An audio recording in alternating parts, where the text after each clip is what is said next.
Welcome to the 2026 ChannelX Leaders Interviews. Delighted to be joined by Andrew Norman, who I've got to say, Andrew, I've known you for years and you've got the biggest title now I've ever known you have, SVP, General Manager, EMEA and APAC at Commerce.com. So that's a bit of a mouthful, but welcome. How are you and who are you and what do you do? I'm good, thanks. And yeah, sorry, that's thank God we don't have business cards anymore. Otherwise, that'd be a very big business card. I'm just glad I could shorten it to acronyms and didn't have to actually say Senior Vice President and then EMEA and APAC and read the whole lot out. Exactly. No, it's good to see you again. Obviously, you and I have worked together for a long time in different guises. So I've been in the industry about 15, 16 years. Joined the commerce business just over 12 months ago, and I'm leading their business in EMEA and APAC, which is about 6 or 7 countries in EMEA and Australia and New Zealand, primarily in Australasia. So I want to just get a bit of an overview of the business to start with, because there's so much to do with commerce. And for those that haven't caught up, obviously, used to be better known as BigCommerce, but changed to Commerce as the overall name, because you've got BigCommerce, which is kind of professional grade enterprise e-commerce platform technology. You've got Feedonomics, which I have to say it's a bit I've got a soft spot for, the bit I love, which is kind of transforming data into discovery and getting it ready to feed to marketplaces, and I guess in the future Agentic AI and all sorts of exciting things. And then you've also got Makeswift, which can create not just create outstanding storefronts, but technology that marketeers can actually make changes rather than having to go to the web devs every time they want to have a new banner on the homepage for an event. So just tell us a bit about the business and what you're doing in Europe, in EMEA. Yeah, so if I go back maybe a little, a couple of steps as it were, or a little bit in time. So we've been active in the EMEA since 2018, when the business entered the European market.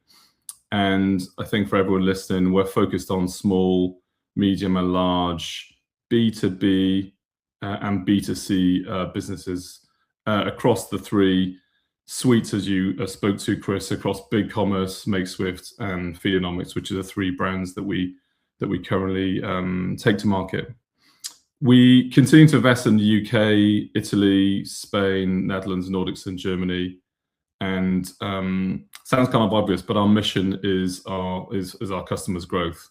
And really, to answer your question, we're using our solutions to help our customers meet their customers wherever they are. I guess simplistically, or put a different way, enabling our customers to be present in all relevant channels, whether that's B2B or B2C, and of course many customers do both B2B and B2C. In terms of the commerce, it's more than a rebrand for us. It's more of a kind of repositioning. I wanted to ask you about this. Why? Well, I won't ask why commerce, because it's pretty obvious. The name really says what it does on the tin. But how has the rebrand positioned you for the future? So first of all, we took the decision to create a new parent brand, which is Commerce, under which we offer the 3 brands we just mentioned: BigCommerce, Makeswift, and Feedonomics. And I think it's really evolving it from sort of single product companies into a suite of products. So we're doing a lot of work to decouple some of the products and integrate them. So the reposition in the business is really to allow us to unify the 3 suites of products into integrated solutions for B2B and B2C. As you know, when you kind of simplify or unify things, it allows you to simplify the go-to-market, but also, improve the customer experience, right? So rather than dealing with different teams or different brands or different, sometimes separate, organizations or processes, we're really trying to simplify that, where people can come to Commerce and deal with one team. Now, the kind of nuances is oftentimes you can use those products or deploy those products separately. So we have a lot of Feedonomics customers, for example, that are operating on other technologies, not BigCommerce, and vice versa. We have a lot of BigCommerce customers that maybe not at this point using Feedonomics for whatever reason. So, we kind of want to deploy all those products together because we think it solves the problems for our customers and helps them grow most effectively. But we also take those products to market distinctly and differently. And as you touched on, the Feedonomics, particularly for some of the people listening, the Feedonomics product is particularly relevant for multi-channel or omni-channel, I guess as it used to be called back in the day, of being able to surface your products in multiple channels concurrently. Yeah, and I have to say, I love Feedonomics because even if you're on a legacy system and you're not ready to move to BigCommerce, it doesn't mean that you can't take advantage of the exposure Feedonomics can give you and feed your product out to the entire world pretty much. Exactly right. Yeah, it's a big growth area, not just marketplaces, which is obviously the part that you and I guess worked on in the previous life. But as you say, it's all channels. It's agentic, which we can come back to, but all kind of traditional and new, maybe as the summary, new and traditional selling channels. And we can touch on it later on, Chris, because I'm sure you've got a bunch of questions. And you and I have been around the industry long enough to remember when it was just marketplaces. But even here at ChannelX, we changed the name to ChannelX because there are so many channels that aren't marketplaces. Things like TikTok and Agentic AI, and there's so many things going on in the world at the moment. But before we quite get to that, can we talk focus segments? What's happening in the world of e-commerce? What are the areas you're focusing on? What are the really hot segments in the market at the moment? Yeah, so maybe I'll sort of touch on the areas that we focus on, then we can dig into I guess some of the observations that that we have. So in simple terms, we focus on brands, retailers, and manufacturers and distributors. So everyone in the sort of all through that life cycle, as it were, in the supply chain, who are serving their customers, and they would either be using typically a B2B and or a B2C distribution model. So that's our target customer. We focus on the B2C segment, which is a very mature segment for not only for us but many of our peers and competitors. And we certainly focus very heavily on B2B, where manufacturers and distributors are really looking to transform their business models, business processes, and their customer experience. So we see a lot of growth, hyper growth in the B2B segment particularly.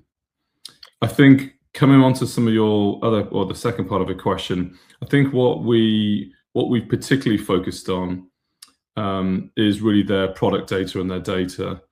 Their product data, to enable them to take advantage of those new and traditional sales channels. I think where previously it might have been, a people, process, technology challenge that may have prevented people from taking advantage of the opportunities or sort of executing on their ambitions, is certainly increasingly front and center is a data challenge, and so that's a very, very big focus for us.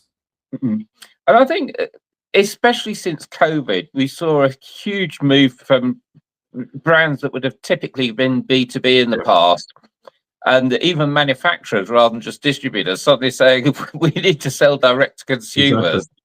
And I think that B2B and B2C has kind of got very blurry nowadays, where people are, well, there's still distinct channels, but people are having multiple channels they're having to manage all at the same time. One day they're shipping out to a retailer for high street stores. The next day they're shipping to maybe a retailer like Amazon for first party Amazon sales. And the next day they've got an order off a website from someone like myself, and it's like, okay, we've now got one product to send to Chris as opposed to a pallet of products to send to a retailer.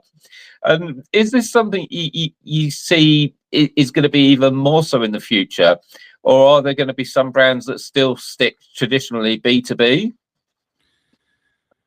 I think it depends it depends where you are on your journey. I think if that probably is the honest answer to your question, but I think what you describe is the direction of travel. If you simplify it back, people, brands, manufacturers, retailers, distributors want to be in as many or all relevant channels as possible for, to address their customer. And as you know, Chris, with your background, that, excuse me, that is, there is technology and process and sometimes people, sometimes you don't have the right people in the organization as you evolve. So I think that's definitely the direction of travel. That's definitely what we see. B2B, B2C, super complex, lots of implications for the organization. I think a lot of times we see is not often the technology part, if that makes sense. There's some philosophical or mindset changes that the organization is making, particularly on B2B, where they may have done things in a very, let's say, traditional way. And they want to evolve, and sometimes that involves some pretty dramatic changes to how they go, how the business operates, how the business functions. So, for example, in the B2B side, we definitely have a lot of conversations, probably more, about the direction of travel of their business and what they want to do and the outcomes they want before we even get into the technology kind of conversation, because there's some pretty big changes from traditional sort of emails and phones, for example, based commerce to online and surfacing large catalogs and things like that. So I think that's something we see on the B2B side. On B2C, I think it's coming on to some of your, no doubt, your other questions. On B2C, I think we continue to see the same things probably that we've all been talking about in our industry for a while, really, which is the customer expectation continues to grow.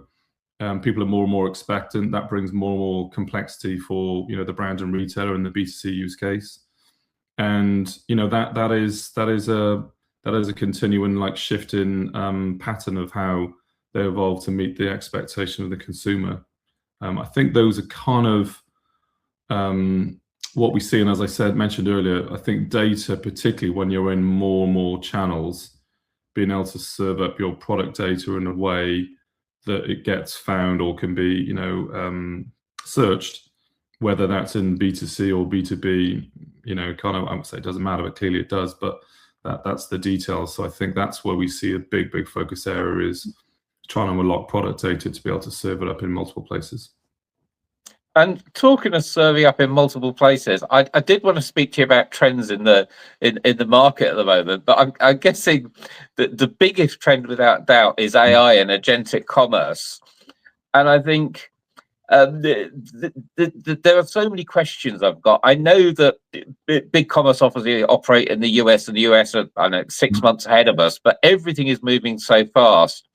And when people start shopping in the UK on Gemini or Claude or Perplexity or ChatGPT, how should brands and retailers, and in fact anyone that's selling online, be thinking about agentic commerce, and what can they do now to be kind of preparing, and how can commerce actually help these brands and retailers and distributors find success? Because I know the scariest thing to me is if I go to somewhere like a search engine like Google or Bing, or even if I go to a marketplace like an eBay or Amazon, I'm getting served 20, 25 results on the first page. But agentic commerce, I'm only seeing one. How can a brand make sure that one product I see is theirs? If we just go back a half step on your question, because it's brilliant. Yeah, it's a lot there. No, my point is, I think agentic commerce just means so many different things to different people, right? So, and I think, like a lot of industries, we're sometimes guilty of using, the sort of catch-all, right? So I think in our world, agentic commerce, it's how you deploy, AI within our products, for example, but how you deploy AI within your business. As a brand, retailer, manufacturer, and distributor, because I think that's part of it. So we make the distinction of how agentic commerce is deployed, within the organization. Let's say, whether that's through vendors like us or others, and then agentic commerce as a channel, which is obviously what you described. And I think those two things get intertwined, or kind of used, sort of very. And to be fair, I think even when we're talking about it as a channel today, agentic commerce is very much human driven. Right. I'm talking to ChatGPT, can you please go and find me one of these? Whereas in the future, they'll be kind of autonomous, where it realizes I buy toilet paper every 4 weeks, and 4 weeks have passed, and it just goes and buys it without any intervention from me or even knowing it's happening. So I think even there's two distinct categories. Exactly. Yeah, exactly. Go on. So go ahead. Let's start off with how BigCommerce are enabling brands, retailers, businesses to use AI internally. So we're definitely, we're seeing a lot of AI around business process. We're seeing obviously generative AI, which is already very well deployed. without sort of, giving a shameless plug for Makeswift, one of the things you touched on earlier, I mean, we are heavily deploying AI within Makeswift to allow people to create content, very quickly, very dynamically, and try a lot of A/B testing and experimentation at scale, which I think is one of the main byproducts for AI that we see. In terms of agentic commerce as a channel, I would say that the US has been a little bit further. We saw our first customers enjoying incremental or additional incremental GMV through through answer engines like Perplexity and others during peak. We saw our European customers start to get their data ready. So if you kind of plotted along an adoption curve, there are some brands and retailers in North America who are already kind of embracing the answer engines as a sales channel. And they were accepted because a lot of the sales channels had a lot of the answer engines had a sort of controlled program of brands and retailers that were accepted into their program for peak. That was definitely more present in North America. So what we saw in EMEA was brands and retailers wanting to get their data ready. So we had like a readiness program. Coming back to my previous point about data, I think that's the big thing that we're focusing on, is how do you get your data surfaced in a way that can be consumed and optimized to be able to consumed in, let's say, traditional channels, and also found in agentic commerce. So that's the area that we're focusing on the most, because of course, like any channel, if your data isn't ready or served in the way that it gets consumed, then you're just invisible, you don't exist, right? So that's the first. And I'm guessing this is where Feedonomics really comes into its own, and perhaps even more powerful than it ever was when it was first created for listing on traditional marketplace channels. And I can't believe I'm calling marketplaces traditional. They've only been around a couple of decades. I think we've sort of, we've accidentally found ourselves in the eye of the storm, let's say, obviously, because sometimes these things evolve around you. And because we have the commerce, what we call the BigCommerce platform, and we also have Feedonomics, and we have some very large brands and retailers with huge amounts of data. So I think for some of our answer engine partners, it's been a really interesting partnership because we have access to so much product data that they want to consume through their LLMs. So yeah, that's kind of our mission now, is to get people ready and to take advantage of that. And we know the adoption is starting to come. I mean, that, Chris, I'm sure many people listening to this are excited about the opportunities. So it's evolving. Every week is like a new week in that sense. It's moving really fast, but we're focused on making sure that people can take advantage of the opportunity.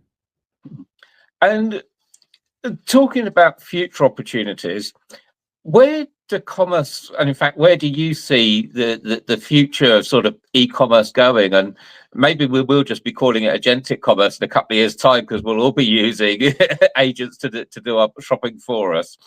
But do you see it starting in places like a grocery, that I'm just going to be doing my weekly shop using agentic commerce? Or is it likely to be for when I'm researching for a high end, maybe I'm looking for a top of the range digital camera to take on the mountaineering trip of a lifetime, or sports equipment? Where do you actually see the opportunities starting, and where are you all aiming to end up with AI shopping? Big question to finish on. I think if you look at let's say the customer journey, there's no doubt that the customer journey is becoming increasingly AI powered or AI driven, right? So that change is already underway. I think most of us use some form of answer engine, I guess, an LLM, depending on what we call them, in all of our daily interactions. So that has definitely started. I think in terms of how autonomous that process becomes, I think varies, as you touched on. Maybe for more of the ubiquitous products, that would probably be easier and more obvious. I think for the more considered purchases, that might take more time. I think on the other side of the table, how brands, manufacturers, retailers, distributors use AI as part of agentic commerce, I think is already well underway. I think you see, people being able to make lots of changes, content, experiment at scale, A/B testing, which is one thing that, as you know, Chris, a lot of people really want to be able to experiment at scale and measure it. So we're starting to see a lot of that. And in fairness, those are like two sides of the same picture. How does the merchant, to simplify the language, how does the merchant evolve, their processes and their offering at the same time as the consumer is rapidly maturing their expectations? So I think it's really exciting. I think it gives lots of opportunity. I think, we have people that are at different stages along the curve, if that makes sense, in terms of how much they're embracing it. I think we always get the sense nobody wants to be left behind. That is the overwhelming, overarching theme we hear from all of our customers, whether they're B2B or B2C. They know that this is disrupting around them, and there's lots of opportunity, and they don't want to be left behind. So we are doing our utmost to make sure that we empower, people to be able to take advantage of it. Yeah, and I think it's really exciting because even today, I'm starting to get sort of blurred vision on who my suppliers are and who's doing the deliveries. I ordered a pizza the other day, and it arrived by Uber Eats, and I didn't ask for it to be Uber Eats. I don't really care that it's Uber Eats, but I just find it fascinating that I'm effectively using two e-commerce platforms in one go without even thinking about it. And I think with AI, I could be ordering from all sorts of different companies without knowing necessarily who they are. I know I could find out who they are, but don't necessarily care.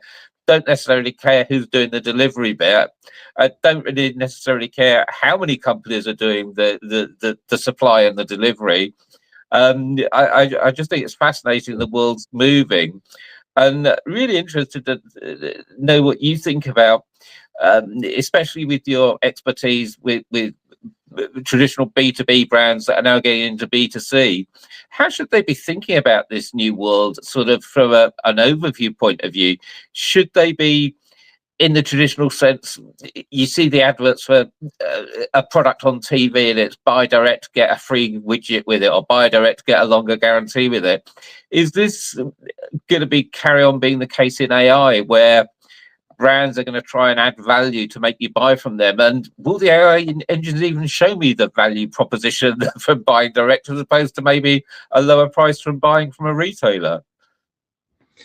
That's a good question. I think that whole, direct consumer, I think AI enables that. I think that's is a decision for the brand and manufacturer, I think, in terms of their distribution strategy. I think some of the bits that you touched on with your example with Uber and, your thing, I think is quite fascinating, right? Because I do think that there are parts of the sort of commerce life cycle, if that's the right phrase, that AI has lots of, potency to be able to not only serve you the data, but then, select your carrier, that whole end-to-end process that I think is very challenging for merchants, let's say, right, to orchestrate that whole commerce kind of life cycle. I think that's one area that I think is really, let's say, obvious, right, where you could really have high levels of automation and intelligence to select not only in the purchase process or the search process, but everything that happens after, when you purchase, if that makes sense, because that's one area that is very complex, very fragmented, and very, very difficult to orchestrate. Very, very difficult and complex. But you know what? As a consumer, I absolutely love it, not having to think about it. And it's not even someone else's problem. It's just the AI just does it for you problem. It's problem solved. Exactly. So, I mean, it's exciting. Come back to the original question. I think we can imagine what it will look like because we've seen it, evolve in the last 10 to 15 years or maybe beyond, and particularly in the UK, which is a very mature and expectant market. So I think there's lots of opportunities, not only for the organizations that are serving their customers, but also I think the customer experience or the consumer, I think is fascinating. So yeah, maybe you and I can check in 6 months and see how far we've come. I'm sure it'll be very different in 6 months. No, I think we definitely should, because everything is now moving so fast in e-commerce, and it petrifies me quite how fast things are moving, and how brands and retailers are ever going to be able to keep up. But I guess you've got some of the answer to that, which is don't try and keep up. Use tools like Feedonomics for your data, and Makeswift for keeping your platforms up to date, and let our AI do the heavy lifting on both sides. I think so, yeah. I think some of them traditional, timeless decisions, right? In terms of focus on your core, and there's so much good technology and so many good partners there that can help you innovate with this. I think there's also quite a talent shortage. This is such an evolving, breaking area. I think trying to find people within, if you're on the other side hiring people, I think there's a fast adoption curve, but there's also maybe a shortage of people that can really help, execute on this. So yeah, companies and partners like us hopefully would be able to help with that. Well, I shall put your contact details and BigCommerce, Feedonomics, and Makeswift below this video. So anyone that wants some help, I'll make it easy for them to find you. But Andrew, thank you so much for your time, and I look forward to catching up with you in the late spring at the BigCommerce Summit this year, which I'm hoping to hear about soon. Great. Thanks for your time today, Chris. Great to see you. Thanks, Andrew.